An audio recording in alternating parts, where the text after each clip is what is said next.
धनतेरस हा दीपावलीचा पहिला दिवस असतो आणि तो धनलक्ष्मी आणि धन्वंतरी देवतांना अर्पण केलेला असतो. या दिवशी धन ओढणे म्हणजे वर्षभरासाठी समृद्धी, पैसा आणि सौभाग्य आकर्षित करणे असा शुभ अर्थ घेतला जातो. खाली तुम्हाला सांगते, धनतेरसला धन कसे ओढावे. योग्य पद्धत. धनतेरस धन ओढण्याची पद्धत म्हणजेच पारंपरिक मार्ग. 1. पूजा व स्वच्छता.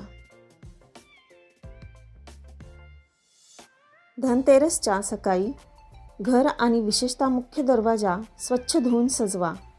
दरवाजावर रांगोळी, तोरण आणि दीप लावा. संध्याकाळी सोनं, चांदी, धातू किंवा तांब्याची वस्तू खरेदी करणे शुभ मानले जाते. 2. धनलक्ष्मी पूजन तयारी. एक सुंदर चौरस पाटावर लाल वस्त्र अंथरावे. त्यावर लक्ष्मी माता व कुबेर देवता यांच्या मूर्ती किंवा चित्र ठेवावे.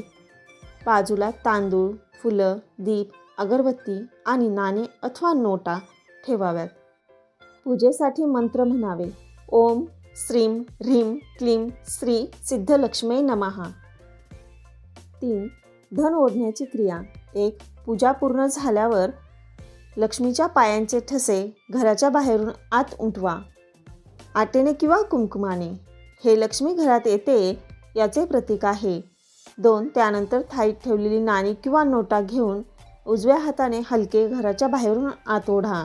ही क्रिया म्हणजे धन आपल्या घरी येत आहे असा संकेत असतो. 3. काही ठिकाणी नवीन झाडू वापरून दाराच्या बाहेरून थोडे पैसे झाडूने आत ओढतात. जुनी झाडू कधीही वापरू नका. 4.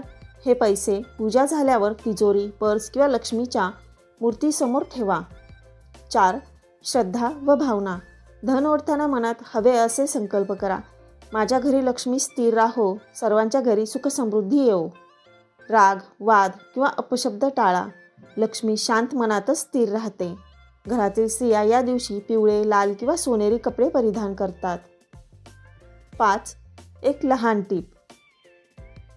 धनतेरसला सूर्यास्तानंतर मुख्य दाराबाहेर दक्षिणेकडे तोंड करून 2 दिवे लावावे.